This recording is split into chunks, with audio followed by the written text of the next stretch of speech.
The morning Isaac Dunlap rode into the town of Harlan Creek, the dust was so thick and red it looked like the earth itself was bleeding, and he carried in his saddlebag a list of names that no one in that county wanted to be on. It was the spring of 1882, deep in the Texas Panhandle, where the wind never truly stopped, and the sky stretched out so wide that a man could feel both enormous and completely insignificant all at once. The land out here had a way of humbling people, and the people had a way of being humbled by everything else besides the land, too. Debt, drought, death, the three great levelers of the frontier. Isaac had been riding for the county assessor's office out of Amarillo for going on 3 years now, and in those 3 years, he had seen his share of hard luck and hard faces. He was 31 years old, broad through the shoulders from years of outdoor work, with dark brown hair that curled slightly at the collar and a jaw that held a permanent shadow no matter how carefully he shaved each morning. He had gray eyes, the color of storm clouds before they broke open, and a scar above his left eyebrow from a bar fight he had not started but had most certainly finished. He was not a cruel man. That was the thing that made his job most difficult.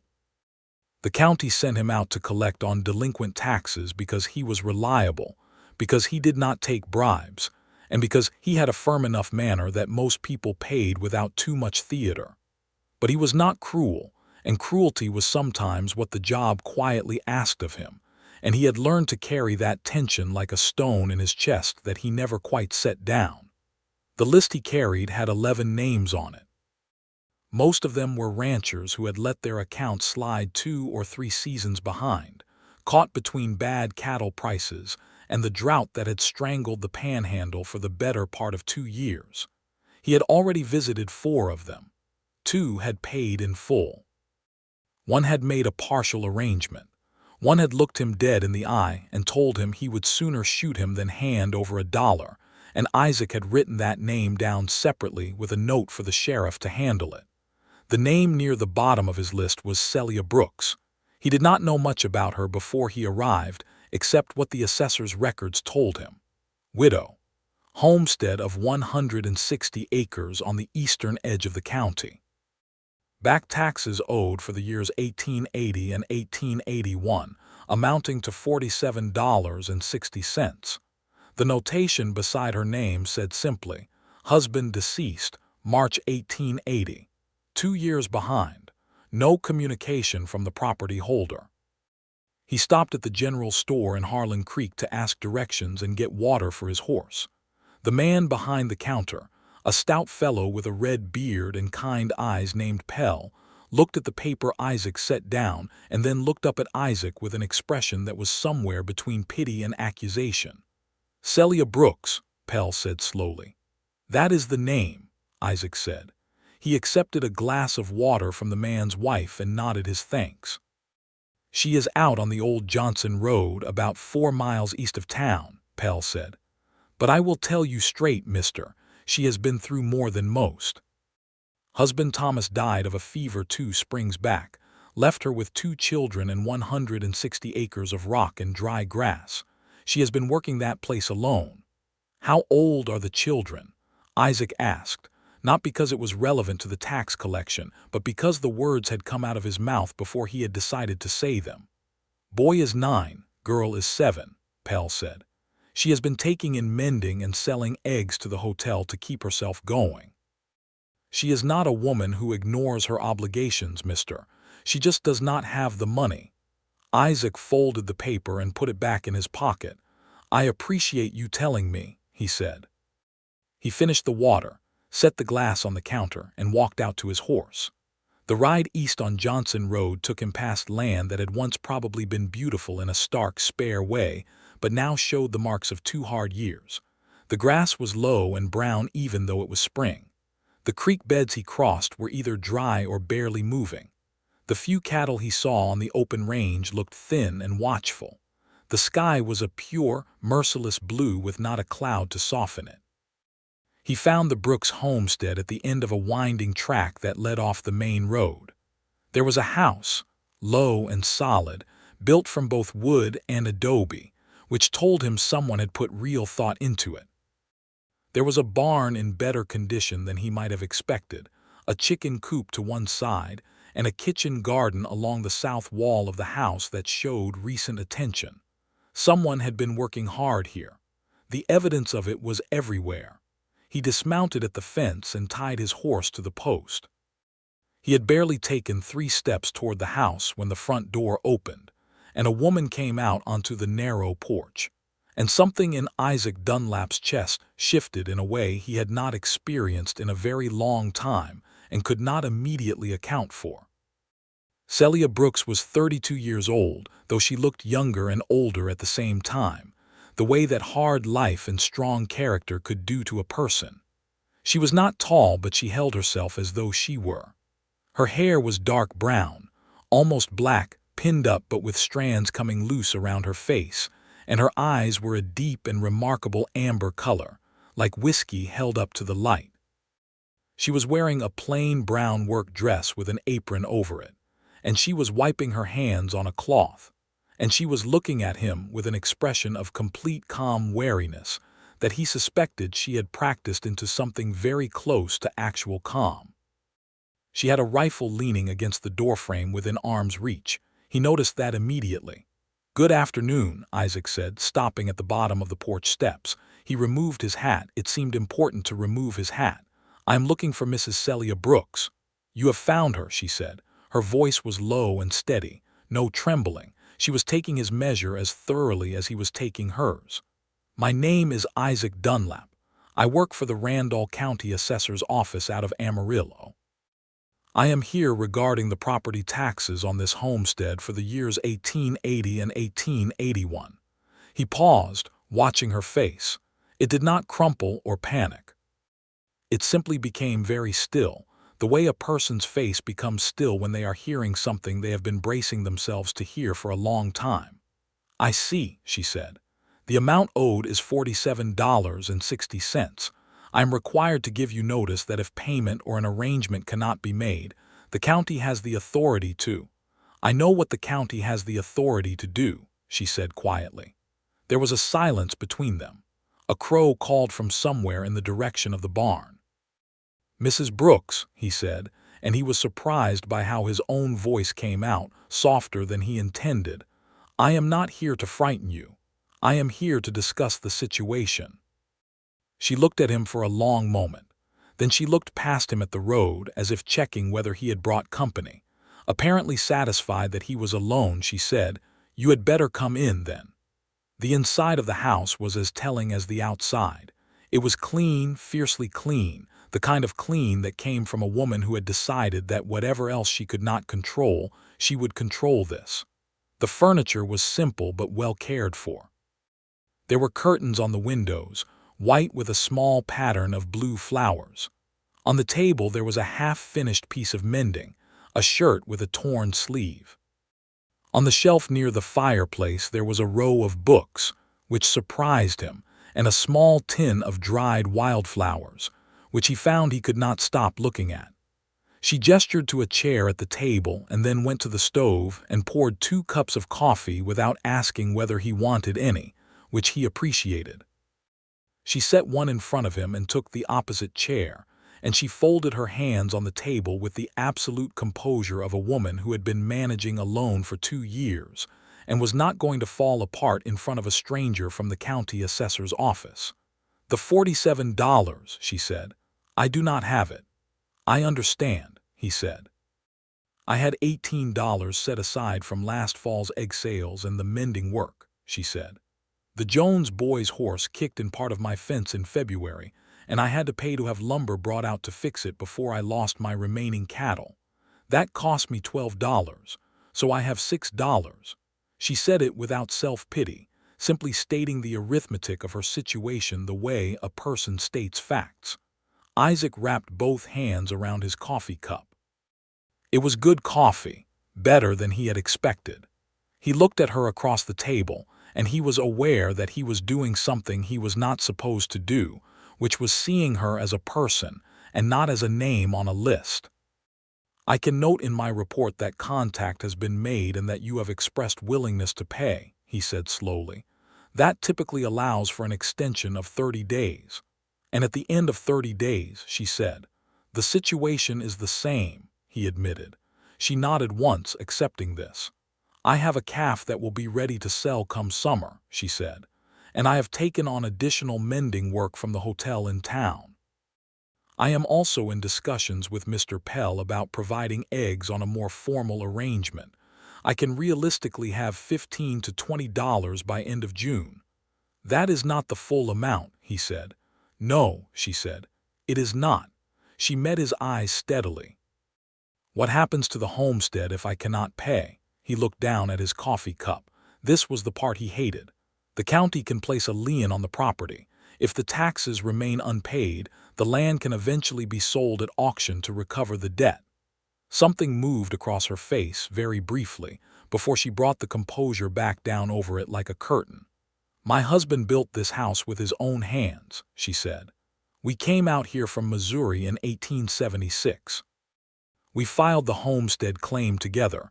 We put 6 years into this land." She paused. "My children were born here." Isaac said nothing. There was nothing useful he could say. "How old are you, Mr. Dunlap?" she asked, and the question surprised him enough that he answered it honestly.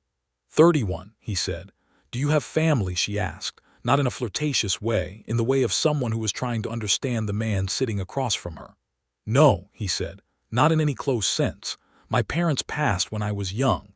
I grew up on a ranch outside of Lubbock, worked cattle for a while, then took work with the county because it paid better and required me to sleep indoors more often." He paused. "That is more information than you asked for." A faint line appeared at the corner of her mouth, not quite a smile, the suggestion of one. "I asked because I was wondering whether you understood what a home means, whether it was something you had experienced." "I understand it," he said quietly. "Perhaps better for not having had it in some time." She looked at him with those amber eyes, and he felt, absurdly, like a man standing in a doorway who had not yet decided whether to step through. The back door opened then, and 2 children came tumbling in, a boy with mud on his knees and a girl with a fistful of early wildflowers. They both stopped dead when they saw Isaac sitting at the table. "This is Mr. Dunlap," Celia said, with no particular emphasis, no anxiety in her voice for the children to pick up on. "He is from the county. He came to discuss some business." The boy, who had his mother's coloring and a direct, serious look, nodded as though this were normal. "Are you a lawman?" he asked. "No," Isaac said. "I work for the tax office." "Oh," the boy said, and his tone suggested this was considerably less interesting than being a lawman. "I am Robert. That is my sister, Me." Me, the girl, was still holding her wildflowers and regarding Isaac with large, dark eyes. She walked to the table and held out the flowers to her mother without taking her eyes off Isaac. Celia accepted them automatically, and for just a moment her composure softened into something warmer, something private, as she looked at her daughter. "Go wash your hands, both of you," she said. "Supper will be in an hour." The children retreated down the hallway.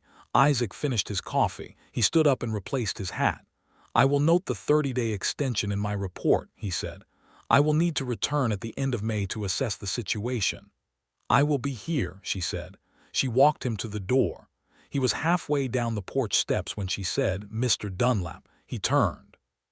She was standing in the doorway, one hand on the frame, the slanted afternoon light falling across her face in a way that made his chest do that strange shifting thing again. "Thank you for not being unkind about it," she said. He held her gaze for a moment. "Thank you for the coffee," he said. "It was the best I have had in 2 counties." He rode back to Harlan Creek as the sun was going down, painting the whole sky copper and red and purple, and he told himself that the unusual persistent quality of his thoughts about the woman on the Johnson Road was simply professional concern, the natural result of a man with a conscience doing a job that occasionally rubbed against it. He managed to believe that for approximately 3 days. He stayed in Harlan Creek longer than he needed to. He had other names on his list in adjacent counties, but he found reasons to delay. He had a tooth that needed seeing to. His horse needed new shoes. The road east had reports of bad weather. These were not entirely fabrications, but they were amplified. On the fourth morning, he ran into Celia Brooks at the general store. She was buying flour and a length of blue ribbon, and she turned to find him standing 2 feet away, and for a moment both of them simply stood there with the kind of surprised stillness that happens when you encounter someone you have been thinking about more than you intended. "Mr. Dunlap," she said. She had on a different dress today, green this time, and her hair was done more carefully, though he doubted that had anything to do with him. "Mrs. Brooks," he said, "good morning." "Are you still in town?" she asked. "I am," he said. "I had some business to attend to." Pell behind the counter was making no effort whatsoever to pretend he was not listening. "I went into the hotel about the mending work this morning," she said. "Mrs. Calloway has agreed to 3 shirts a week at 15 cents each. It is not much, but it helps." "That is good," Isaac said. And then, because he was apparently no longer in complete control of his own mouth, "If you have time, Mrs. Brooks, I would be grateful for the chance to speak with you further about your situation. There may be options I did not fully explain when we spoke." She tilted her head slightly. "I have time," she said. "I need to get back to the children by midday, but until then I am in town." They ended up sitting at the table outside the small cafe on the main street, which was only a cafe in the sense that it had 2 tables outside, and a woman named Dorothea who sold coffee and pie from her kitchen window. The pie was apple, still warm, and Celia ate hers with the focused pleasure of someone who rarely allowed themselves small luxuries. Isaac explained what he knew of county hardship provisions, which were limited but real. There were mechanisms by which a property owner facing documented hardship could appeal for a delayed assessment timeline. It was not common and it was not guaranteed, but it was a legitimate path. "You would need to submit a written appeal to the assessor's office," he said, "with documentation of your circumstances." "What kind of documentation?" she asked. "Evidence of income attempts," he said. "The mending work, the egg arrangement, a record of what you have paid toward the debt already, a statement of your situation." He paused. "I can help you prepare it if you would like. I have submitted such appeals before, and I know what the office looks for." She looked at him over her coffee cup. The morning sun was behind her, making her hair gleam, and there was something in the way she was looking at him, careful and wondering, that made him want to be very honest and very worthy of it. "Why would you do that?" she asked. "Because it is the right thing to do," he said.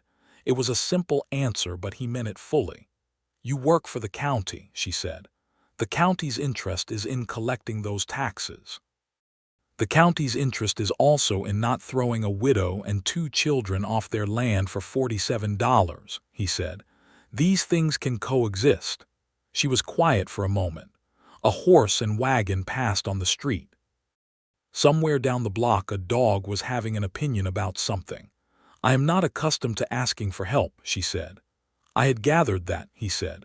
"Thomas was the same way," she said, and it came out more openly than she seemed to have intended, because a small line appeared between her brows, the way a person looks when they have said something private out loud. "He sounds like he was a good man," Isaac said carefully. "He was," she said. "He was stubborn and proud, and he worked himself half to death for this land. And then the fever came and took him in 6 days, and there was nothing I could do about any of it." She said it plainly, without the theatrical grief of someone looking for sympathy, just the flat, clear statement of a woman who had processed enormous loss and come out the other side carrying it in a different way. "I do not say this to make you feel sorry for me, Mr. Dunlap. I say it because I want you to understand that I have managed 2 years of this alone, and I intend to manage the rest of it alone. I am not looking for rescue." "I understand that," he said. "I am not offering rescue. I am offering help with paperwork." The corner of her mouth moved, more than a suggestion this time, almost an actual smile. "Is that all?" "That is all," he said, "for the moment." He became aware that he had said something he had not exactly planned to say, and from the way her amber eyes were regarding him with a slight new quality of attention, she had noticed it too. He cleared his throat. "I can come out to the homestead on Thursday if that is convenient," he said. "Bring the forms and help you organize the documentation." "Thursday is convenient," she said. He rode out on Thursday with the forms from his saddlebag, and a second agenda that he was honest enough with himself to acknowledge and disciplined enough to keep very strictly to himself. The children were home when he arrived, it being a Saturday in the school week, and Robert immediately appointed himself an observer of the proceedings, sitting at the corner of the table with his chin in his hands, watching Isaac spread out the paperwork with the intense scrutiny of someone who took the responsibility of protecting his mother very seriously.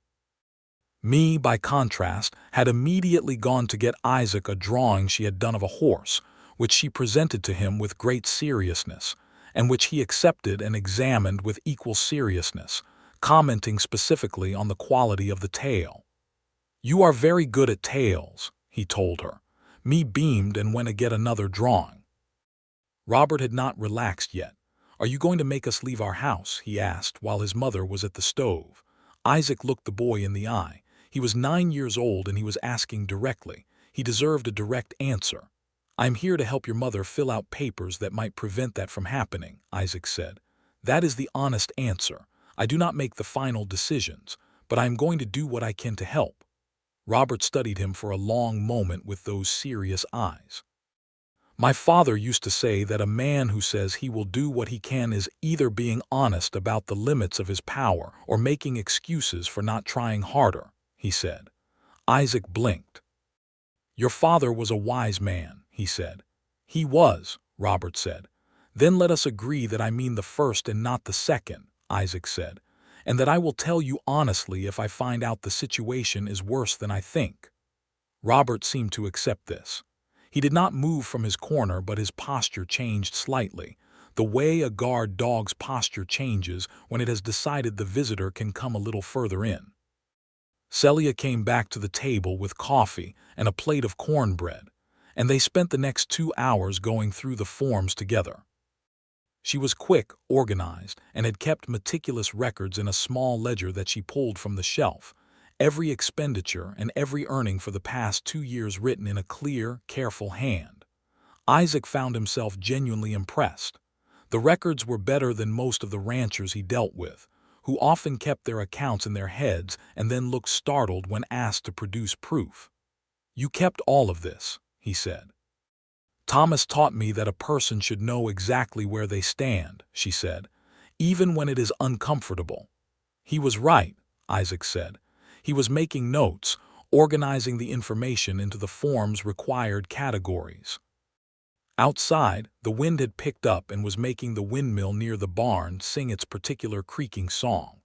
Late afternoon was coming on. The children had disappeared into the back of the house.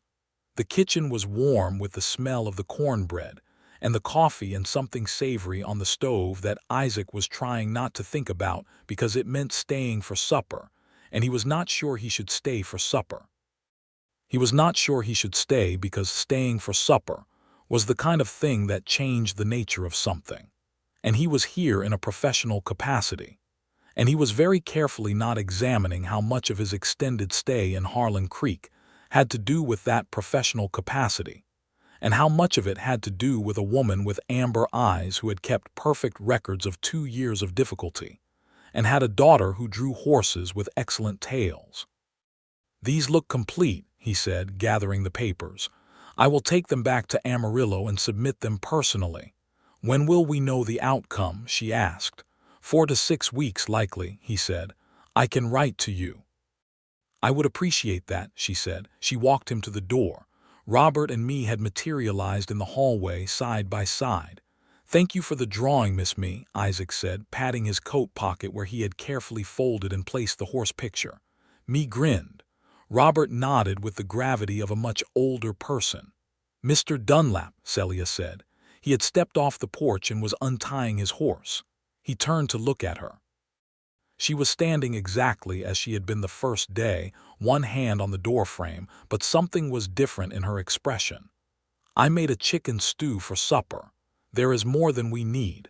If you have not already eaten, you are welcome to stay." The invitation had cost her something to extend. He could see it in the slight set of her shoulders, the directness with which she delivered it, as if she had decided to say it before she could talk herself out of it. "I would like that," he said. "Thank you." Supper with the Brooks family was one of those simple, unremarkable events that, for reasons Isaac could never adequately explain afterward, was one of the most pleasant hours he had spent in years. The stew was excellent. Robert asked him 11 distinct questions about Amarillo. Mee insisted on sitting next to him and talked about her chickens with biographical detail. Celia said less than all three of them combined, but when she said something, it was precise and occasionally dry and funny in a way that caught him off guard and made him laugh. And each time he laughed, she looked at him with that wondering expression, as if she had not expected it and was not quite sure what to do with it. After supper, the children went to bed, and Celia and Isaac sat on the porch in the mild spring evening, with the stars coming out enormous overhead the way they only did in the Panhandle sky, and they talked for an hour about everything and nothing. About Missouri and where she had come from and why they had come west. About ranching and cattle prices and the politics of the county assessor's office, which she found funnier than he had expected. About books, because she had seen the shelf and he had seen the shelf, and they had both noticed that the other had noticed. "What do you read?" she asked. "I have been carrying the same copy of Ivanhoe for 3 years," he said. "I read it slow to make it last." She smiled. Actually smiled, full and warm, and it did something entirely unexpected to the composition of his chest. "I have a Dickens I have read 4 times," she said. "David Copperfield. I always find something new in it." "What do you find?" he asked. She considered. "That people survive things they were certain they could not survive," she said. "And then they find something new on the other side." She said it quietly, not looking at him, looking out at the dark yard and the barn and the windmill turning slowly in the night wind, and he understood that she was talking about more than a book. He rode back to Harlan Creek that night with the forms in his saddlebag and the folded horse drawing in his breast pocket, and a feeling in his chest that he recognized, if he was being completely honest with himself, as something he had not felt since he was a much younger man and considerably less careful with himself. He submitted the appeal forms in person in Amarillo the following week. He did not just drop them with the clerk. He went to see the assessor himself, a man named Henderson who had known Isaac for 3 years and trusted his judgment. "The Brooks property," Isaac said, spreading the documentation on Henderson's desk. "The widow is a documented hardship case. She has been maintaining the property alone. She has income-generating activities in place. She has kept meticulous records. The appeal is fully supported." Henderson looked over the papers carefully. He was a methodical man, not cruel but also not sentimental, the way most good bureaucrats were. "The income projections are conservative," he said. "Intentionally," Isaac said. "She underestimates what she can do. I have seen the homestead and the records. She will exceed these numbers." Henderson looked up at him. He looked at him in that particular way of a man who has known another man for 3 years and is observing something new. "You stayed in Harlan Creek for 8 days, Henderson said, with no particular tone. "I had other accounts in the area," Isaac said. "You had accounts in Potter County due by the 14th, Henderson said. "I completed them on the 14th, Isaac said. "The 14th was a Friday," Henderson said. "I am a hard worker," Isaac said. Henderson looked back down at the papers. The briefest possible expression of something like amusement crossed his face and disappeared. "I will approve a 60-day extension on the payment," he said, "and I will flag the account for reassessment under the hardship provision. That does not eliminate the debt, Dunlap." "I understand," Isaac said. "It means she has until September to make either full payment or a partial payment arrangement," Henderson said. "After that, the account goes back into standard collection status." "That is fair," Isaac said. "Thank you."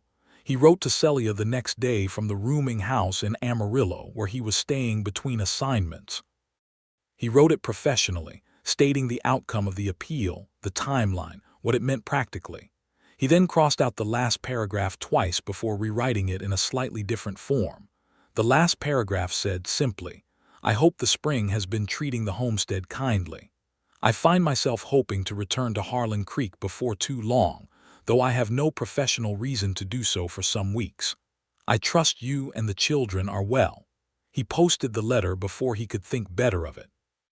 Her reply came 10 days later, which was fast for the mail in that part of Texas. It was written in the same clear, careful hand as her ledger. It thanked him for the update and for his efforts on her behalf, and confirmed that she understood the timeline. The second paragraph said that the calf had sold better than expected at the Harlan Creek sale yard, and that she had put $14 aside. Me had named the next calf Isaac, a fact about which she, Celia, had expressed no opinion. He read that last line 3 times and then sat back in his chair in the Amarillo rooming house and stared at the ceiling with a wide, helpless, entirely involuntary smile on his face. He went back to Harlan Creek 3 weeks later. He had a legitimate reason, 2 accounts in the county that needed follow-up, but he timed the trip so that he would be in Harlan Creek on a Sunday, and he brought with him, carefully wrapped in brown paper, a copy of Great Expectations, which was Dickens and which he had found at a bookseller on Polk Street in Amarillo. He was not going to examine this too closely. When he rode up the track to the Brooks homestead on the Sunday afternoon, he could hear music. He pulled up at the fence and listened. It was a fiddle being played somewhere near the barn, something lively and bright, and then he heard Celia's voice singing, not loudly, but with a clear, sweet tone, something he could not immediately identify, an old melody from the sound of it. He tied his horse at the fence and walked up the track and found her in the yard beside the barn, playing a battered fiddle with her eyes half closed, and me spinning around in the dry grass with her arms out, and Robert watching from the barn doorway with the expression of someone who would never admit he was listening, but absolutely was. She heard his step and opened her eyes and stopped playing, and me stopped spinning and fell over in the grass and lay there giggling. "Mr. Dunlap," Celia said. There was color in her cheeks from the playing and the spring sun, and she had her hair down, just loose and dark around her shoulders, and she was looking at him with those amber eyes and an expression that was genuinely unguarded in a way he had not seen before. "Please do not stop on my account," he said immediately. "You play?" she asked. "No," he said, "but I have very much been enjoying listening." She looked at him a beat longer. Then she said, "It was my mother's fiddle. She taught me when I was a girl." She lowered it slightly. "I only play on Sundays when there is no mending due." "Then Sunday afternoons should be protected," he said, and she smiled, and this time it came easily, the full warm smile that had undone him the last time, and it undid him again now with perfect efficiency. He had brought the book, and the book was received with such open, surprised pleasure that he felt he had done something extraordinary when in fact he had walked into a bookshop and bought something. She held it the way you hold something you did not know you needed. "You did not need to do this," she said. "I know," he said. "It is very kind," she said. "It was nothing," he said, which was true in one sense and entirely false in another. He stayed the afternoon. Me taught him a clapping game that he was terrible at. Robert challenged him to a game of checkers and won comprehensively. Celia made dinner, beef and onions this time, and they ate in the warm kitchen with the windows going golden in the evening light. After the children were in bed, they sat on the porch again. It was becoming a pattern. The porch, the stars, the mild night wind, the kind of talking that happened when 2 people were learning each other. "Can I ask you something directly, Mr. Dunlap?" she said. "You can," he said.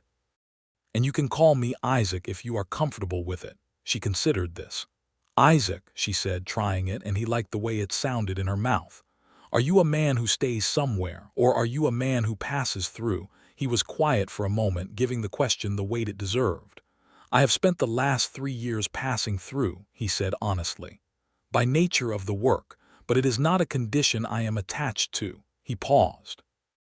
"I grew up on a ranch, and I have never entirely stopped thinking of a place like this." He gestured at the yard, the dark land, the windmill, as the proper way to live. "The county work," she said. "Is it what you want to be doing?" "It pays reliably," he said, "but no, it is not what I would choose if I were choosing purely." He looked out at the dark land. "I know cattle, I know land. I have thought more than once about whether there was a situation where I could put that to use for myself instead of someone else." She was quiet for a moment. The fiddle was propped against the wall beside the door. He could see it in the lamp light. "Thomas had a dream like that," she said. "This land was his version of it. He wanted to build a real cattle operation, not just a homestead, a genuine working ranch with a full herd." She paused. "He got 6 years into it before the fever." "The land is good for it," Isaac said carefully. "When the rain comes back." "When the rain comes back," she agreed. "My neighbor says he believes it will by fall. Mr. Eads has been out here 30 years and he usually reads the land correctly." They sat with the idea for a while, both of them, and Isaac was aware that they were talking about the future of this land in a way that was not entirely casual, that had a shape to it that both of them could probably see if they looked directly at it. He did not look directly at it. Not yet. But he looked at her in the lamplight, with the stars overhead and the wind in the dry grass, and she looked back at him, and the silence between them was the comfortable, charged kind that people build together rather than inherit. He visited 4 more times over the course of May and into June. Each time there was a professional reason that was real but not the only reason. He brought flour once because he was passing Pell's store and remembered she had mentioned she was low. He helped Robert patch a section of fence one afternoon when the boy was struggling with it alone. He sat on the porch and read the first chapters of Great Expectations aloud one evening when she mentioned she had been too tired to read by the time the children were asleep, and she listened with her head slightly back and her eyes closed and her expression the expression of someone being given a gift. Harlan Creek began to notice. Pell noticed. Dorothea of the pie window noticed. A woman at the general store named Mrs. Hatch noticed and said something to someone who said something to someone else, and by the end of May there was a gentle, mostly kindly murmur in the town that the county tax man seemed to have developed an interest in Celia Brooks's situation beyond the purely professional. Celia heard this inevitably, because small towns were what they were, and she told him about it one afternoon with a directness that he found both alarming and admirable. "People are talking about your visits," she said. They were at the kitchen table, the children were at school. "I know," he said. "It concerns me," she said. He put down his coffee cup. "In what way?" he asked. "My children," she said. "I have to be careful. Robert has been through a great deal.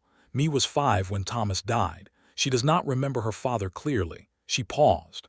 "I cannot let them form an attachment to someone who will eventually move on to the next county." "I understand," he said. And then, because honesty was the only currency that felt appropriate here, "But I should tell you that my own intentions have moved considerably beyond professional interest. You deserve to know that.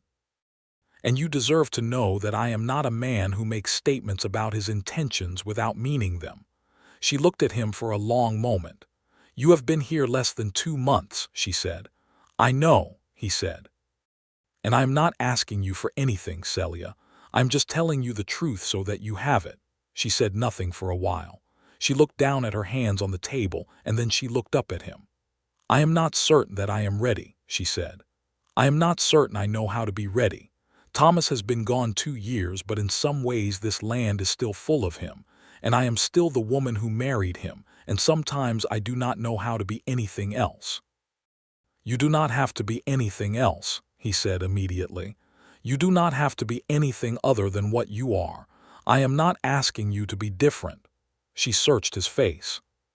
"You are very patient," she said, with a note in her voice that was somewhere between gratitude and wonder. "I have a great deal of practice at patience," he said. "It is more or less the entirety of the tax collection job." She laughed. She laughed genuinely, fully, the first time he had heard her laugh like that, her head tilting back slightly and the amber eyes bright. And it was the finest sound Isaac Dunlap had heard in years, possibly ever. He came back the following week with something new in his pocket that had not been there before, a thought that he had been examining for several days from multiple angles and had not been able to find anything wrong with. He went to see Henderson first in Amarillo before going back to Harlan Creek. He sat across from Henderson's desk and said, "I want to pay the Brooks taxes." Henderson put down his pen. "I want to pay them personally," Isaac said. $47.60 out of my own pocket. The account is cleared, the lien threat is removed, the property is secure. Henderson stared at him. "Dunlap," he said. "I know how it looks," Isaac said. "It looks like a man who has lost his considerable professional sense," Henderson said. "My professional sense is intact," Isaac said. "I am not doing this in a professional capacity. I am doing it as a private individual who has the money and who has made a decision about how to use it." "You have been saving that money for 2 years," Henderson said. He knew about the savings because they had once discussed at length Isaac's vague plan to eventually buy into a cattle operation somewhere. "I have been saving it," Isaac said, "and I can save it again. The homestead cannot wait until I save it again." "Dunlap," Henderson said, and this time there was something different in his voice, something less official. "She is a widow with 2 children. You have known her for 8 weeks. "I have known her well enough," Isaac said. "I am not paying the taxes because I expect anything in return. I am paying them because she should not lose that land. The circumstances that put her behind were not failures of character or will. They were a dead husband and a drought and a fence that a horse kicked through. The amount is $47. I have it. The county gets its money, she keeps her home, and everyone is served." Henderson was quiet. He looked at Isaac with the expression of a man making a very thorough assessment. "And if she does not know you paid it," he said. "She will know," Isaac said. "I will tell her. I am not doing this secretly.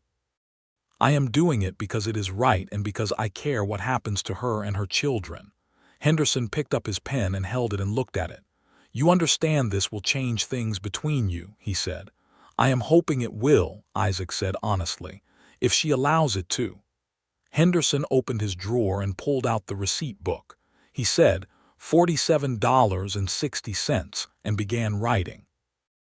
Isaac rode back to Harlan Creek with a paid receipt in his breast pocket, next to the still-folded horse drawing that Me had given him 6 weeks ago. He had not removed it.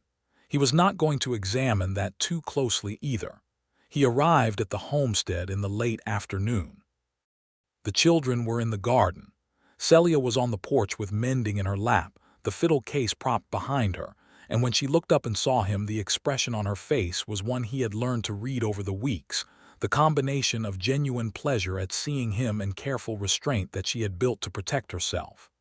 "Isaac," she said. "Good evening, Celia," he said. He tied his horse and came up to the porch. He removed his hat and stood at the top of the steps. He took the receipt from his breast pocket and held it out to her. She looked at it without taking it. "What is this?" she said. "The tax receipt for the Brooks homestead," he said. "Years 1880 and 1881. Paid in full." She stared at it. Her hands had gone still in the mending. "I did not pay this," she said. "No," he said. She looked up at him. Her eyes were doing several things at once. "I paid it this morning," he said, "in person in Amarillo." Henderson processed it and stamped the receipt. "The lien threat is cleared. Your land is secure." She stood up slowly from her chair. The mending fell to the porch floor and she did not notice. "You paid my taxes," she said. "Yes," he said. "Isaac," she said, and his name in her mouth had a quality now that it had not had before, something raw and disbelieving and searching. "That is $47. I know the amount," he said. "That is not a small amount," she said. "That is months of wages."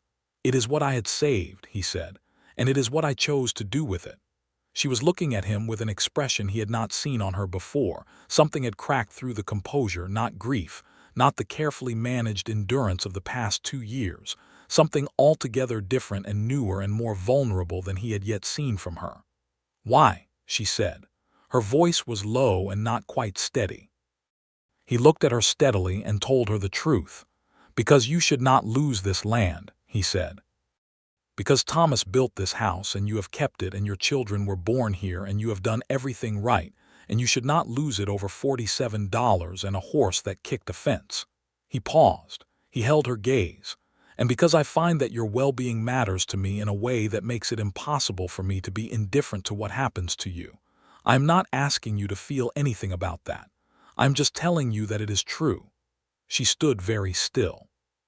The late sun was warm and slanted, and the windmill was singing, and the children's voices were coming from the garden around the side of the house. "You cannot simply pay a woman's taxes," she said. "I have already done it," he said. "The receipt is stamped and the record is official." "Isaac," she said, and something shifted in her voice, something gave way, and she stepped forward off the porch step. And before he understood what was happening, she had taken the receipt from his hand and put both of her hands around his, and she was looking up at him with those amber eyes full and bright, and the composure quite thoroughly gone. "That is the most reckless and generous thing anyone has ever done for me," she said. "I suspect that is not a very high bar," he said gently, because he had a feeling about what the last 2 years of managing alone had looked like. She let out a shaky breath that was almost a laugh. "Isaac," she said, just his name, just that. "I am not asking for anything," he said, but his hands had closed around hers and he was holding them, and that rather undermined the statement. "What if I am asking?"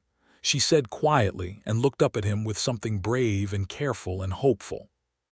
He looked at her for a moment, the slanted sun, the windmill, the sound of the children, the small warm weight of her hands in his, and everything about that moment settled into him the way something settles when it is right. "Then I would like very much to call on you," he said, "in the proper way if you are willing."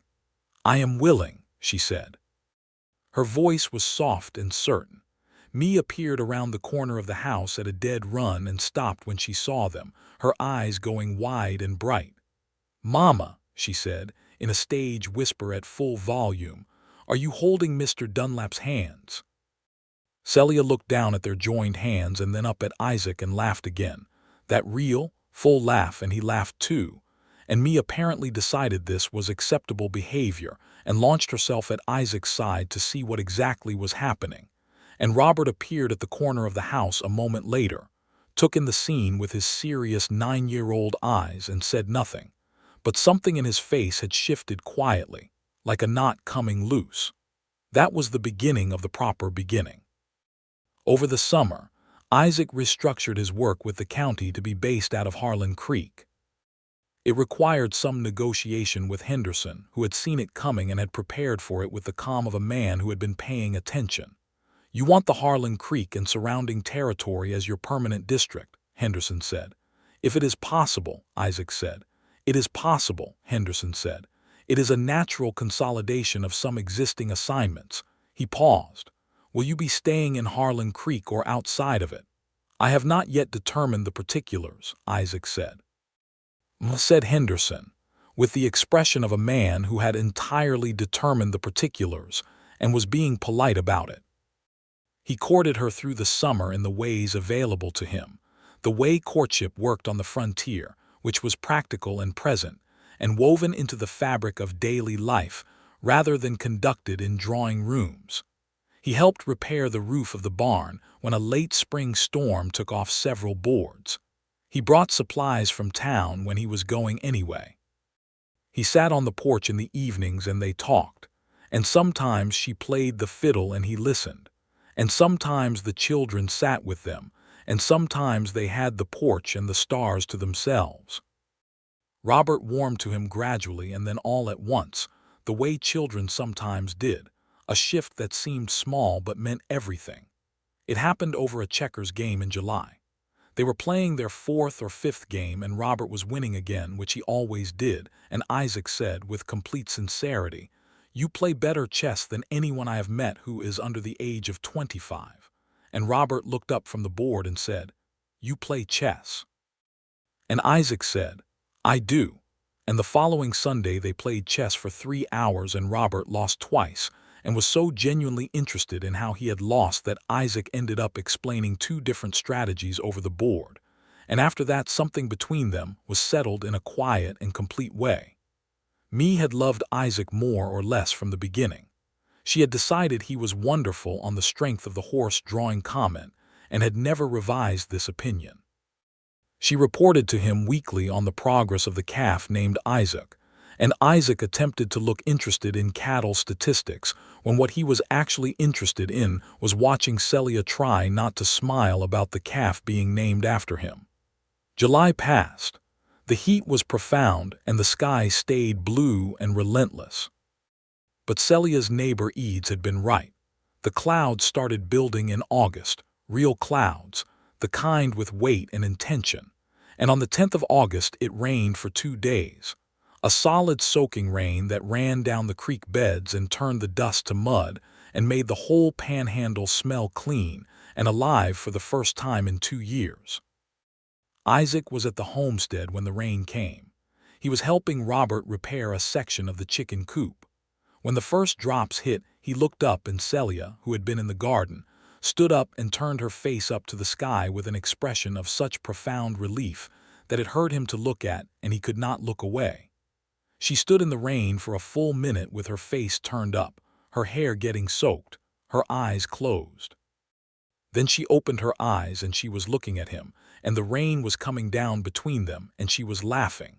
Not the carefully moderated laugh that she had been offering him since he arrived, but the abandoned, full-body laugh of a woman who was genuinely, physically relieved. And she looked in that moment like someone he had known a very long time, someone fundamental, and Isaac Dunlap, who was not a sentimental man by self-assessment, had to take a slow breath.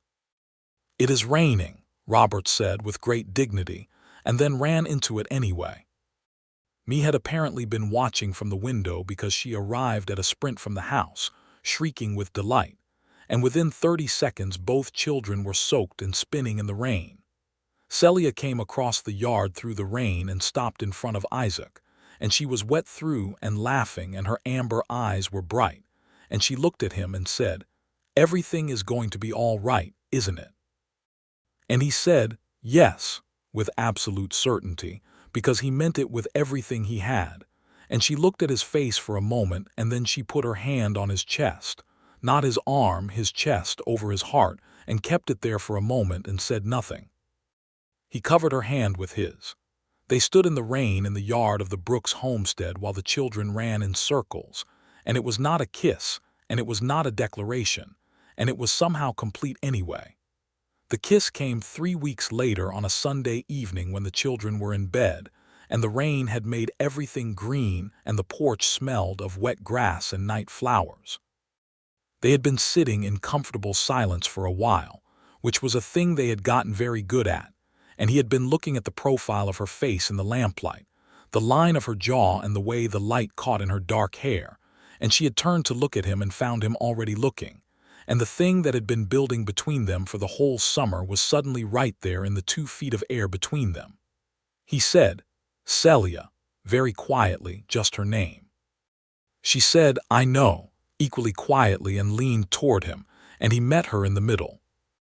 It was a gentle kiss, careful and thorough, the kind that had 2 years of grief and loss on her side and 3 years of loneliness and false passing through on his. And when it ended, he kept his forehead against hers and she kept her hand on his face and they were both very still for a long moment. "I have been falling in love with you since approximately the 3rd day I was in Harlan Creek," he said. "I know," she said again. "I have been aware of it." A pause. "I have been falling in love with you since the rainstorm, when you said yes and meant it with your whole face." He drew back enough to look at her. Her eyes were bright and steady and certain, and he thought that whatever else his life had been and wherever else it had taken him, there was something about the specific quality of Celia Brooks being certain that felt like the most important thing he had encountered. "What do you want?" he asked her. "What do you want from whatever comes next?" She did not hesitate for long. "I want to keep this land," she said. "I want my children to grow up on it. I want to build what Thomas started. I want to do it right." She paused. "I want not to be alone in it." "Then you do not have to be," he said. She searched his face. "You are asking me something," she said. "Not tonight," he said, "but soon." She nodded slowly, and there was no nervousness in it, just the composure and the warmth together, the combination that was uniquely Celia. He asked Henderson in September to extend his district assignment to Harlan Creek on a permanent basis and was officially assigned. He spent the month organizing his small collection of belongings from the Amarillo rooming house and found a room to board in Harlan Creek at the house of an elderly widow named Mrs. Steen, who was delighted to have company and made excellent breakfasts. He asked Celia to marry him on the last day of September, 1882. He did it properly. He spoke to Robert first, because Robert was the man of the house and deserved the dignity of being consulted even at 9 years old, and Robert listened to him with the full gravity of his considerable 9-year-old seriousness, and then asked 3 questions: whether Isaac planned to stay permanently, whether he would keep his word, and whether he knew that the calf named Isaac had grown considerably and would need to be pastured differently in the spring. Isaac answered yes, and that he would look into the pasture situation, and Robert shook his hand with enormous solemnity. Me's consultation was less formal. She asked him if he liked biscuits. He said he did, very much. She said that was good because Mama made very good biscuits and he should appreciate them. He assured her that he would give the biscuits the full appreciation they deserved. He proposed to Celia in the kitchen, which was not the most romantic setting he could have chosen, but was the room where they had spent more hours together than any other, the room with the clean table and the mending and the coffee and the warmth, and it felt right. He said, "Celia, I came out here in April to collect $47, and instead I have collected something considerably more valuable, which is a life I want to spend here, with you and your children, building what you are building. I do not come with much. I come with savings that I have already mostly given away, a district assignment with the county, some cattle experience, and what I believe is a very sincere and durable love for you. If you will have me, I would like to marry you." She stood at the stove with her hands over a pot of beans, and she turned and looked at him, and the amber eyes were bright and the composure was not quite in place, not in the effortful way, just soft and open and entirely Celia. "You came to collect my taxes and paid them yourself," she said, with a smile in her voice. "And then I came back 6 more times," he said. "And then you came back 6 more times," she said, and she was smiling fully now, that wonderful full smile. "Will you marry me?" he said. "Yes," she said. "Absolutely yes." The wedding was in November of 1882, small and warm, held in the Methodist Church in Harlan Creek. Pell was there and cried, which surprised everyone including Pell. Mrs. Steen was there and did not cry but had clearly been crying earlier. Me was the self-appointed flower girl, and took this role with the gravity of a queen, scattering dried November wildflowers down the aisle with absolute precision. Robert stood beside Isaac as witness, having been asked in a way that made the boy stand 3 inches taller with quiet pride. Celia wore a dress of deep blue that she had made herself in the weeks before the wedding, and she came down the aisle of that small church with her head up and her amber eyes finding Isaac's from the moment she came through the door, and she walked toward him with the same composure and warmth she brought to everything, and Isaac watched her come to him and thought, "Here is the center of things. Here is where I am supposed to be." The ceremony was short and the vows were the traditional words, but they meant everything. And when the minister said Isaac could kiss his bride, Isaac held her face in both hands and kissed her gently and thoroughly, and she laughed softly against his mouth, and the small congregation made appreciative sounds. They went back to the homestead that night, the 4 of them, Isaac having given up his boarding room at Mrs. Steen's, who had sent them off with 3 weeks of preserved goods and a quilt she had made herself, and drove back in the wagon under a sky thick with stars, with me asleep across Celia's lap and Robert sitting beside Isaac on the bench, quiet and present. Robert said as they turned down the Johnson Road, "I am glad you did not just take the money and go." Isaac looked over at him. "So am I," he said.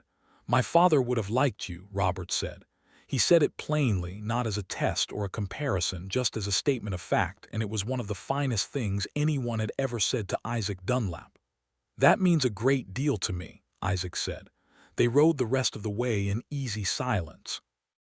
The first winter of their marriage was a good one by Panhandle standards, which meant it was cold but not brutal, and the rains of August had left enough moisture in the ground that the grass came back in the fall with real strength. Isaac kept his work with the county, which provided reliable income while they made plans for the land. He had brought to the marriage not just himself but specific knowledge, the cattle knowledge he had been carrying for years with nowhere to put it. He and Celia sat at the kitchen table many nights that winter with paper and pencil, planning. The calf named Isaac, who had grown into an excellent young bull, was the beginning of something. With a loan they arranged through the bank in Amarillo, carefully negotiated, they bought 6 more head in the spring of 1883, adding to the 3 cattle Celia already had. It was a beginning. The spring of 1883 came green and promising after the previous year's rain, and the grass on the 160 acres was better than it had been in 3 years. Isaac still rode his county circuit, but he had reduced his territory by agreement with Henderson, taking on a smaller district that allowed him to be home most nights. He was no longer a man who passed through. He was a man who came home. Home was the house Thomas Brooks had built, which Isaac treated with the same respect he would have brought to his own construction, doing the repairs that needed doing without erasing the original intention. He and Robert, now 10, put new boards on the barn.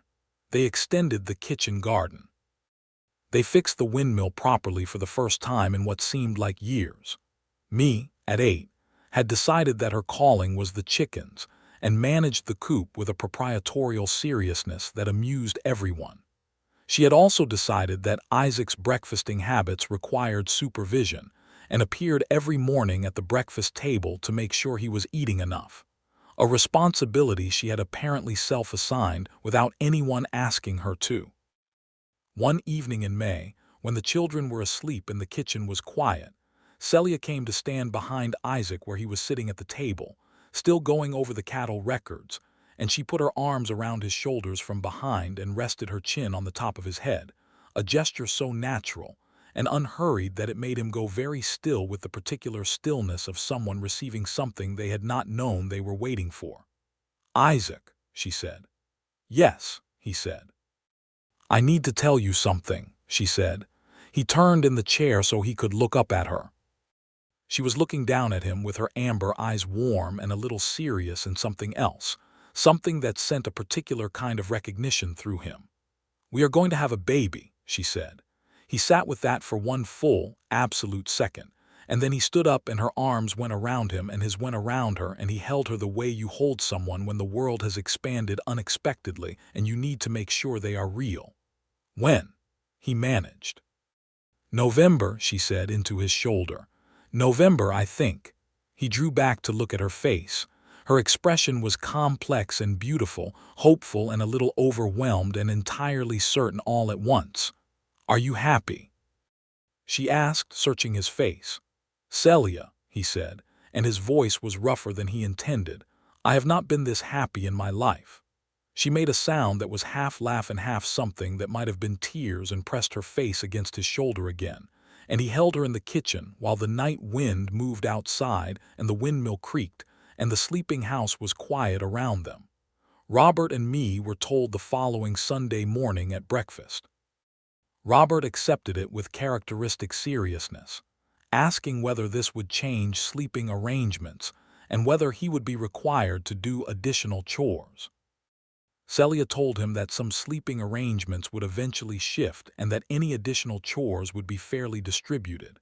He nodded, apparently satisfied, and then said, with a small break in his composure, "I would like a brother," and then quickly, "but a sister would also be acceptable."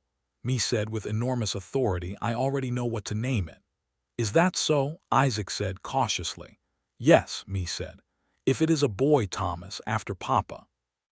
She delivered this with the confidence of someone who had been planning this. "And if it is a girl, something nice." There was a silence. Isaac looked at Celia, and Celia was looking at me with an expression that was very complicated and very full, and she said, quietly, "That is a beautiful thought, sweetheart." The suggestion of Thomas settled gently over the table and then settled into the family without disruption, as if it had always been there because it had. Summer of 1883 was the best the Panhandle had seen in 4 years, rain coming regularly from June on, the grass thick and tall and green, and the cattle doing what cattle do when they have good grass and good water. They thrived. Isaac sold 2 animals that fall at better prices than he had projected, and they put the money back into the operation and also into a small repair of the house roof that had needed doing for 2 years. In October, Isaac rode to Amarillo for the last time in his county capacity. He had given Henderson notice the previous month. He was leaving the assessor's job. Henderson shook his hand for a long moment. "You were the best collector I had," he said. "In the sense that people did not hate you, which is not a given in the tax collection business." "I tried to be fair," Isaac said. "You were," Henderson said. "You were also, as it turns out, terrible at maintaining professional distance." "I paid one woman's taxes," Isaac said. "You paid one woman's taxes and married her," Henderson said. "I would call that a significant departure from professional distance." Isaac conceded this. He rode out of Amarillo in early October with no job but a cattle operation that was small and growing, and a family that was about to grow too. The baby came on November the 3rd, 1883, which the midwife Mrs. Garrett declared a perfectly reasonable time to arrive. It was a boy. He was born in the house Thomas Brooks had built, in the bedroom where his mother had lived through grief and a drought and 2 years of managing alone. And when he arrived, he was loud and red-faced and immediately outraged by the entire situation, which Isaac found deeply satisfying. Celia lay with the baby on her chest, exhausted and radiant in the way of women who have just done something extraordinary, and Isaac sat on the edge of the bed and held her hand, which she squeezed very hard and did not let go of. "Thomas," Celia said softly, looking down at the small red face. "Thomas Isaac Brooks Dunlap." "Thomas Isaac," Isaac said, trying the name. It was right. Both parts of it were right. Robert and me were allowed in after half an hour, both of them still in their night clothes, having been awake through the night listening.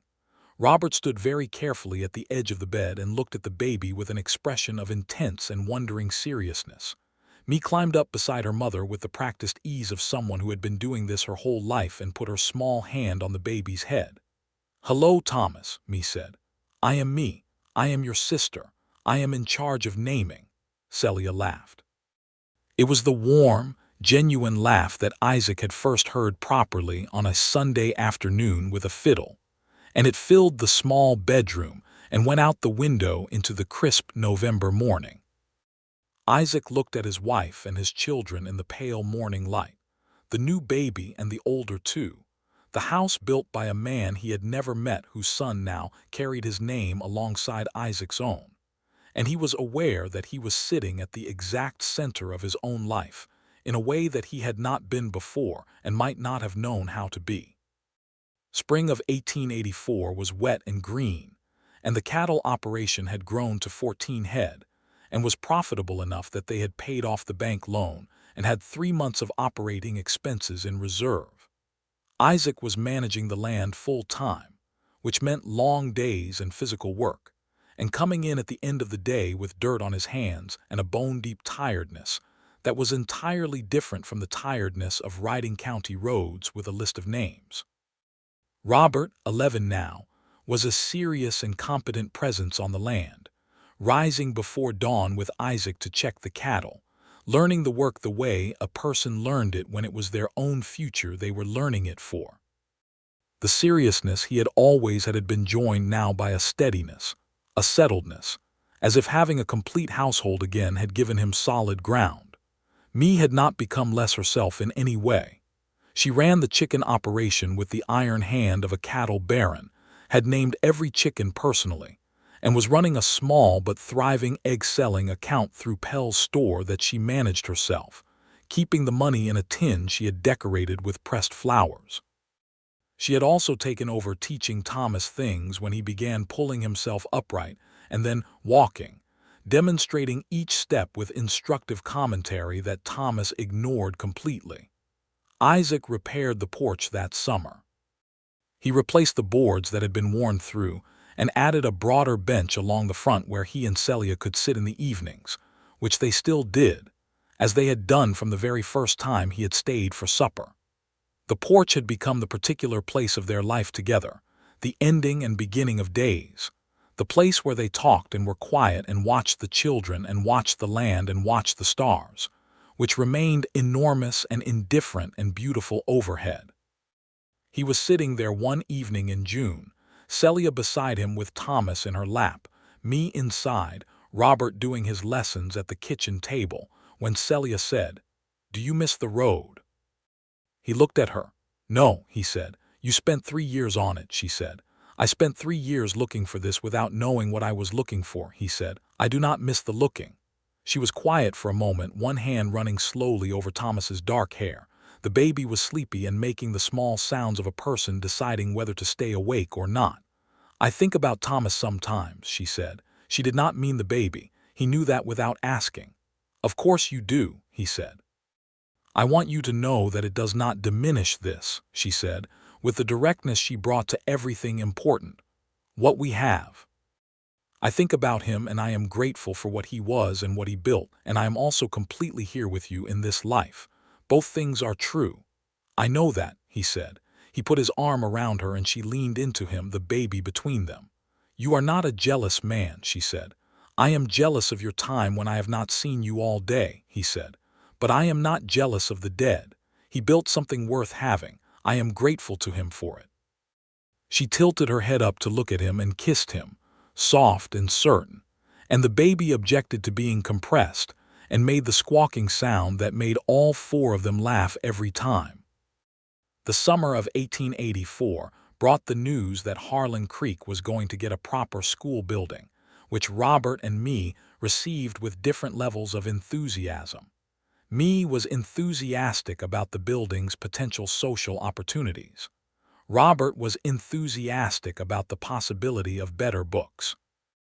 Isaac went to the town meeting about the school building and volunteered to be on the building committee, which surprised Pell and no one who knew Isaac, and he spent 3 Saturday mornings helping frame the structure with a dozen other men from the county, which was exactly the kind of thing you did when you were a person who was part of a place and not just passing through it. On one of those Saturdays, he was working on the school building alongside a man named Garrett, whose wife was the midwife who had delivered Thomas, and Garrett said conversationally, "You know, when I first heard there was a county tax man spending a great deal of time out at the Brooks place, I figured it was trouble." "A reasonable assumption," Isaac said, driving a nail. "But my wife said from the first time she met you that you were a man who stayed," Garrett said. "She said she could always tell." "She is an astute woman," Isaac said. "She is," Garrett agreed. "She was also right about the weather last April and wrong about the weather last October, so we average it out." Isaac laughed. He had grown to like Harlan Creek in the way a person grew to like somewhere that had become genuinely theirs, the specific particular knowledge of it, the way the wind came from the northwest in winter, the way Pell's store smelled of coffee and sawdust, the way Dorothea's pie was always better on Thursdays, the way the whole town came out for the county fair in September like it was a religious event. He knew the land the way he had hoped to know land, intimately and practically, the low spots where water pooled after rain, the section of the east fence that always needed checking after a north wind, the exact places where the best grass grew and where the soil was thin. He knew the cattle individually at this point, their characters and their tendencies, which was something he had always done without quite realizing that it was an unusual thing to do. The second winter with the baby was easier than people had warned him it would be, because Thomas was a cheerful and uncomplicated soul who took to sleeping reliably at 6 months and had not deviated from this.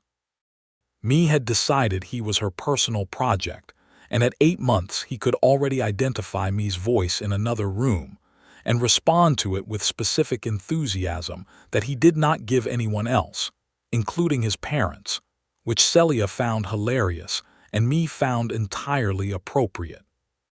By the spring of 1885, the Brooks Dunlap cattle operation, as Isaac thought of it in his own head, had grown to 22 head and was running efficiently on the 160 acres, with room to expand if they could acquire additional grazing rights. Isaac had begun conversations with a neighboring property owner about a lease arrangement that would give them access to an additional 40 acres in the dry season. He also wrote to Henderson that spring, not about tax matters, but about a matter of land records. There had been a discrepancy in the original Brooks homestead filing that Thomas had not corrected before his death, a small but potentially significant issue with the boundary description. Isaac had found it while going through the original papers, and he spent considerable time and correspondence correcting it properly, ensuring that the land Celia and Thomas had staked was properly and permanently recorded. When he told Celia about it, she sat with the corrected document in her hands for a while and then said, "You are very thorough." "I am a former tax collector," he said. "We are obsessive about paperwork." She laughed and put the document carefully in the same ledger where she kept everything important. Robert turned 12 that summer and was already riding out with Isaac to check the cattle every morning before school. He had Thomas Brooks's coloring, dark like his mother, and he was growing tall, and there was something about watching him move through the land with the easy familiarity of someone for whom it was already home that settled something in Isaac. He was not Robert's father. He knew that, and Robert knew that, and neither of them had any confusion about it.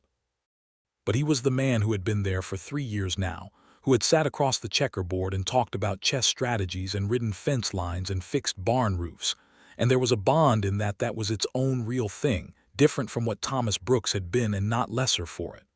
One evening Robert said, without much preamble, "I think I want to be a rancher. Not the county office or anything like that, just this." He gestured at the land. "This is what I want." "Then this is what you should work toward," Isaac said. "Were you certain when you were 12? Robert asked. "When I was 12, I wanted to be a cavalry officer," Isaac said. "So no." Robert considered this. "What changed?" "I grew up and realized I did not actually want to be told what to do by anyone," Isaac said. Robert nodded very seriously, as if this was the most relatable thing he had ever heard. The summer of 1885 was hot, but the rains held and the grass was good. Isaac sold 6 cattle at the September fair at prices that made Pell, who had been watching the operation with neighborly interest, say, "You have turned that place into a real concern." "Celia turned it into a real concern," Isaac said. "She kept it through 2 bad years on her own. I just added cattle." "You added considerably more than cattle," Pell said, with a look of benign interference that Pell had been deploying for 3 years now without any sign of stopping. "The fair that year was particularly good.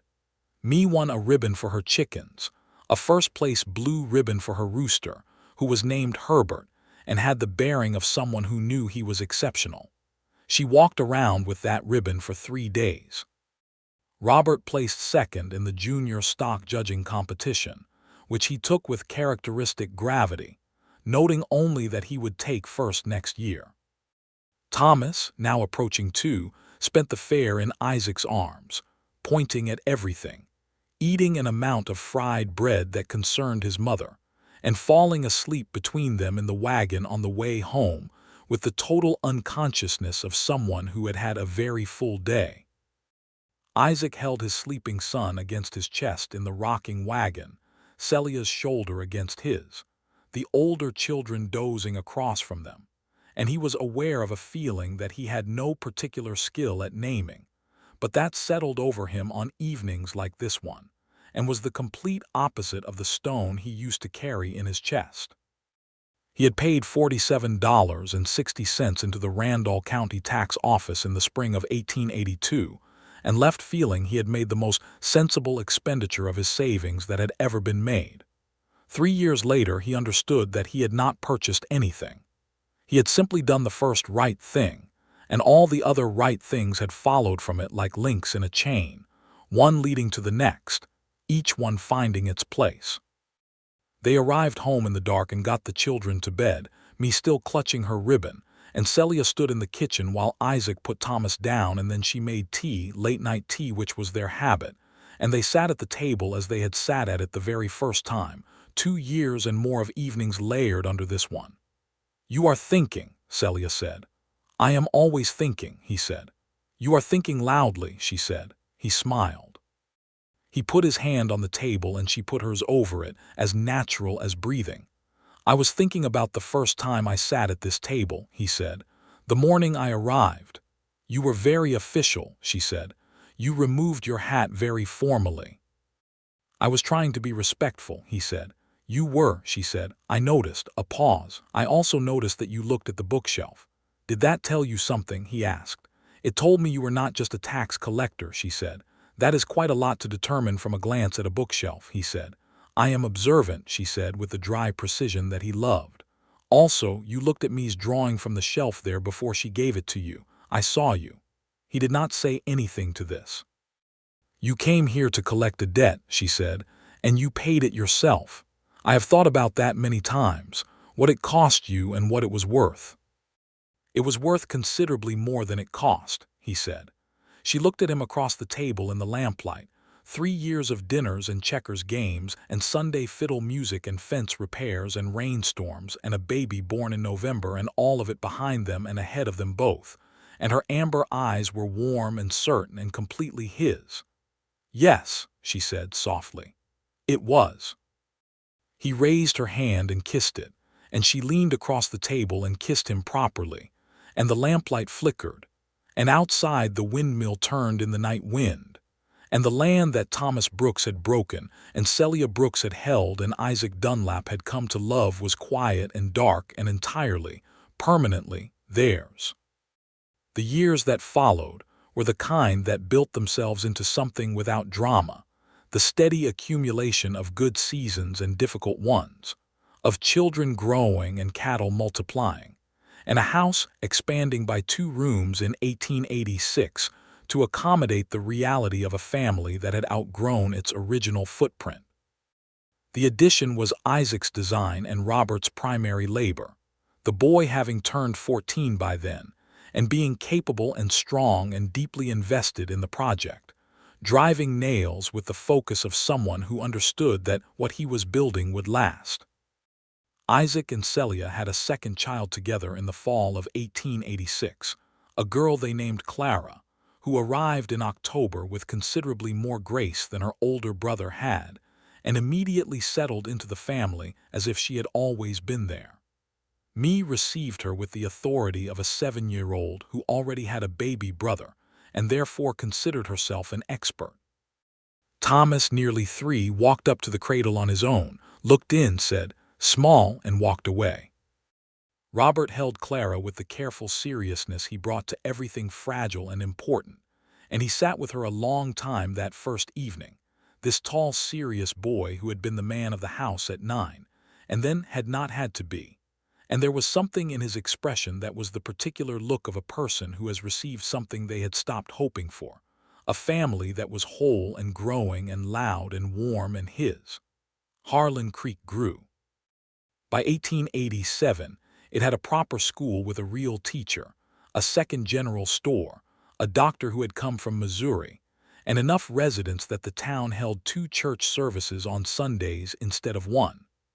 Isaac was by this point known throughout the county as a reliable man, a good rancher, someone whose word was worth having, the sort of person a community built itself around without making a ceremony of it. He still had his old county maps in a rolled bundle in the corner of the barn, and sometimes when he was getting the horses he would see them, and think about the man who had carried them, riding from one name to the next on a list, collecting debts in counties he passed through without stopping, and the distance between that man and this one felt enormous and somehow also very short, compressed into a single decision made in a kitchen in April of 1882. He had thought at the time that he was doing the right thing, paying the taxes, and he had been right about that. What he had not anticipated was the scale of what the right thing would open up. He had expected to feel righteous.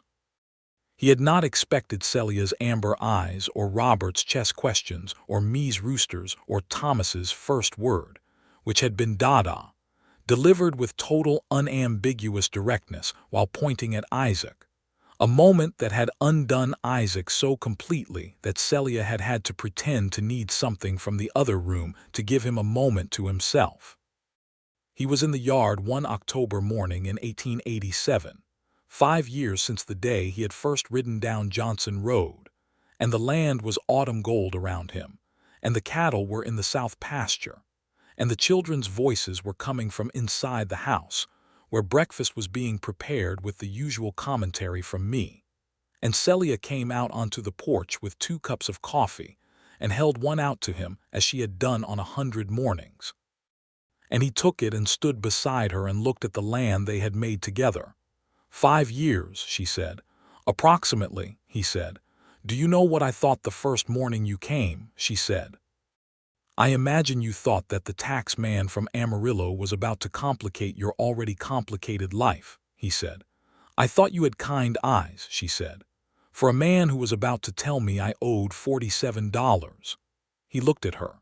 She was 37 now, and the years had not diminished her, had in fact done something else, had settled her into herself the way a river settled into its bed, sure of its own course.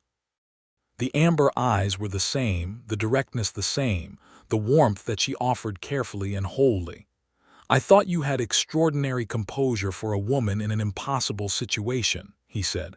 I was terrified, she said. I know, he said. That was what was extraordinary.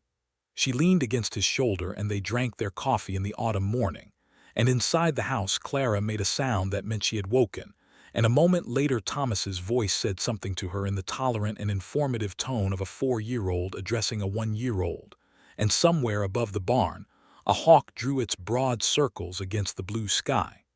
Isaac Dunlap was home, not in the temporary sense of a rented room or a campfire. In the sense of a thing that was his and that he was, that had been built rather than stumbled upon. Built from a decision to do the right thing even when the right thing cost money. He had been saving for years. Built from coffee across a kitchen table and forms filed in Amarillo, and a calf named after him, and a rainstorm in which a woman had held his hand over her heart. He put his arm around Celia's shoulders and she put her arm around his waist, and they stood on the porch of the house Thomas Brooks had built, and that Isaac Dunlap had repaired, and that was going to stand for a long time yet. And neither of them said anything because there was nothing that needed saying. Only the October morning around them and the coffee and the sounds of their children waking up to the day. And that was enough. That was exactly and entirely enough. And they both knew it.